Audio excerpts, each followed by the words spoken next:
আসসালামু আলাইকুম ভিউয়ার্স, কেমন আছেন সবাই? আশা করছি সবাই ভালো আছেন। আমিও আলহামদুলিল্লাহ ভালো আছি। তো প্রতিদিনের মতো আজকে নতুন আরেকটি ব্লগ নিয়ে আপনাদের মাঝে চলে আসছি। তো এই তো ব্লগটা সকাল থেকে স্টার্ট করে দিয়েছি। তো এখন হচ্ছে সবজি কাটাকাটি করবো আর কি। তো দুপুরে রান্নার আয়োজন করতেছি। তো এগুলো কাটাকাটি করতে বসে গেছি। তো এখানে এই তো দেখতেই পারতেছেন লাল শাক, মূলা, তো এগুলো নিয়ে বসেছি আর কি। তো এগুলি আজকে রান্না করা হবে, মূলা দিয়ে মাছ দিয়ে রান্না করা হবে। আর এই তো টমেটো, পেঁয়াজ, মরিচ, তো সবকিছু নিয়ে বসে গেছি আর কি। তো টমেটো দিয়ে ডাল রান্না করা হবে, হচ্ছে লাল শাক। তো এগুলো এখন কেটে কুটে নিব আর কি। তারপর হচ্ছে রান্নার আয়োজন। তো কাটাকাটি হয়ে গেছে আমার অলরেডি। তো কাটাকাটি করে নিয়েছি। আর এইদিকে মেয়ে আছে, মেয়ের সাথে তো বকবকানি আছেই, কি আর বলবো। আর সেই সাথে সে ছেলেরও শরীরটা অসুস্থ। তো সে আজ অনেক অসুস্থ, শরীরটা আজকে বেশিই খারাপ। তো রাতেও ঘুমাতে পারিনি। তো সেই জন্য মাথাও প্রচণ্ড ব্যথা করতেছিল। তো কিছুই করার নেই, কাজ তো করতেই হবে, মাথা ব্যথা করুক আর যাই করুক, তো পেটের দায়ে কাজ করতেই হবে। তো এদিকে হচ্ছে গরম পানিটা করে নিয়ে ওদেরকে আবার গোসল করিয়ে দিয়েছি আর কি। তো গোসল করিয়ে আমার কাটাকাটির পরে গোসল করিয়ে দিয়ে তারপর আবার এই তো ওদের যে কাপড়গুলো ময়লা ছিল, তো সেগুলো আবার ধুয়ে দিয়েছি। ধুয়ে আবার এই তো সেগুলো আবার রেড়ে দিতেছি।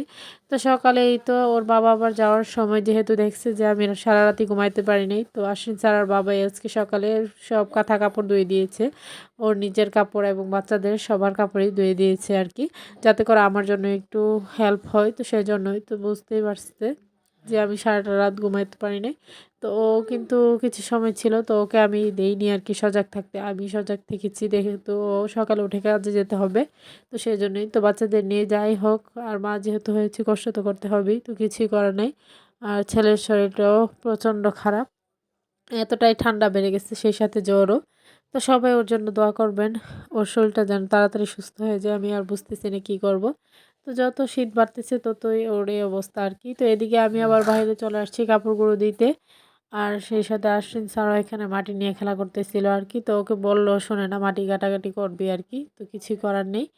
তো একদিকে একজন ঠান্ডায় ভুগতেছে, জ্বর, আর আরেকদিকে উনি এরকম করতেছে আর কি। তো ওরও কিন্তু ঠান্ডা। তো বললে কি হবে, কিছুই তো শুনবে না আমার কথা। তো এদিকে আমি যে কাপড়গুলো শুকিয়েছিল সেগুলো নিয়ে নিতেছিলাম, আর ভিজা কাপড়গুলো নেড়ে দিয়েছি। আর যেগুলো ভিজা আছে, হালকা ভিজা, সকালে যেগুলো নেড়ে দিয়ে গেছে সেগুলো আবার উল্টিয়ে দিতেছি যাতে করে শুকিয়ে যায় আর কি। তো এই তো শ্বশুর বাড়িতে যেহেতু মানে চাইলেও সব কিছু করে ওপেনভাবে করা যায় না, বাবার মতো বাড়ির মতো করে করা যায় না। আর সবাই তো এসব পছন্দ করে না। তো এমনিতে একটা লোক আসছে, তো কী কারণে আসছে তাও জানি না। তো আমার দাদি শাশুড়ির কাছে আসছে আর কি, তো ওনার বাড়িতে যাইতেছে। তো এদিকে আমি এই তো কাপড় চোপড় আনতেছিলাম। তো এগুলো এনে আবার এই তো ওদেরকেও তো গোসল করিয়ে দিলাম। তো মানে ছেলেকে গোসল করিয়েছি, মেয়েকে এখনও করাইনি। তো ওকেও করিয়ে দিব আর কি।